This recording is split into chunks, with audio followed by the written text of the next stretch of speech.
યાત્રાધામ પાવાગઢ ખાતે ભક્તોનું ઘોડાપુર ઉમટ્યું। વહેલી સવારથી જ મંદિર પરિસર ખાતે ભક્તોનું માનવ મહેરામણ જોવા મળ્યું। ભક્તોએ ધુમ્મસભર્યા વાતાવરણમાં માતાજીના દર્શન કર્યા।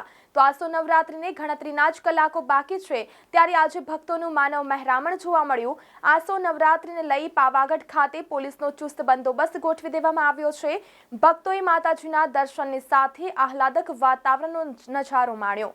તો મંદિર પરિસર માતાજીના જયઘોષથી ગુંજી ઉઠ્યું। તો આ અંગે વધુ વિગતો સાથે સંવાદદાતા કાદિર દાઢી જોડાઈ ગયા છે।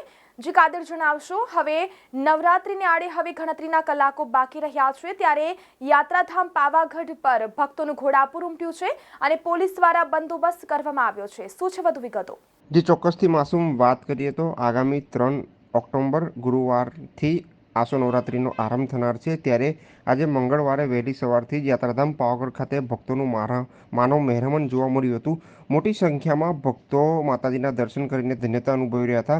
વાત કરીએ તો જે આહલાદક વાતાવરણની વચ્ચે માતાજીના ભક્તોએ માતાજીના દર્શન કરીને ધન્યતા અનુભવી હતી અને આસો નવરાત્રિનો આરંભ 3 ઓક્ટોબરથી થનાર છે, ત્યારે પાવાગઢ ખાતે પોલીસનો ચુસ્ત બંદોબસ્ત પણ ગોઠવી દેવામાં આવ્યો છે। ત્યારે કોઈ અનિચ્છનીય બનાવ ન બને તે માટે પોલીસ દ્વારા ઠેર ઠેર પોઈન્ટો ગોઠવવામાં આવ્યો છે। ત્યારે આજે મંગળવારે વહેલી સવારથી જ માતાજીના ભક્તોનું માનવ મહેરામણ પાવાગઢ ખાતે જોવા મળ્યું હતું। જી આભાર કાદિર, સમગ્ર મામલે વિગતો આપવા બદલ।